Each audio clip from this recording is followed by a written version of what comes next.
విషయంలో కేంద్ర ప్రభుత్వం ఇప్పటికైనా ప్రజాభిప్రాయం తెలుసుకోవాలన్నారు వైసీపీ నేత బొత్స సత్యనారాయణ. పేదలను ఇబ్బంది పెట్టి పెద్దలను రక్షించడానికే ప్రధాని మోడీ నోట్లను రద్దు చేశారని ఆయన విమర్శించారు. డబ్బులు అందక సామాన్యులు తీవ్ర ఇబ్బందులు పడుతున్నారని, అయినా ప్రభుత్వం ప్రత్యామ్నాయ చర్యలు చేపట్టడం లేదన్నారు. ప్రజల ఇబ్బందులను తెలియజేసేందుకు నిరసనలు తెలుపుతుంటే టీడీపీ ప్రభుత్వం పోలీసులతో దౌర్జన్యంగా అరెస్టులు చేస్తుందని మండిపడ్డారు బొత్స.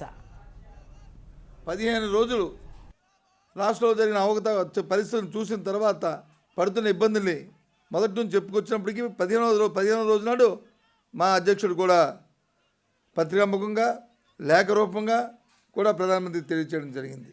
మరి ఈరోజు వచ్చి పోలీసులు పెట్టి అంత హడావిడి చేయవలసిన అవసరం ఈ ప్రభుత్వానికి ఏమొచ్చింది? అంటే ప్రజలు ఇబ్బంది పడట్లేదా? అంటే అందరికీ సక్రమంగా వారికి అవసరాల దృష్ట్యా నగదు పంపిణీ జరుగుతుందా అంటే లేదు. గంట సేపు అయిపోయిన తర్వాత నో క్యాష్ అని, ఏది సరుకులు లేవని పూర్వం వచ్చి షాపుల్లో బోర్డులు పెట్టినట్లు, ఇటువంటి తరుణంలో పుండి మీద కరం చల్లినట్లు ముఖ్యమంత్రి గారు వచ్చి అంటారు ఈ బ్యాంకింగు, మొబైల్ బ్యాంకింగు,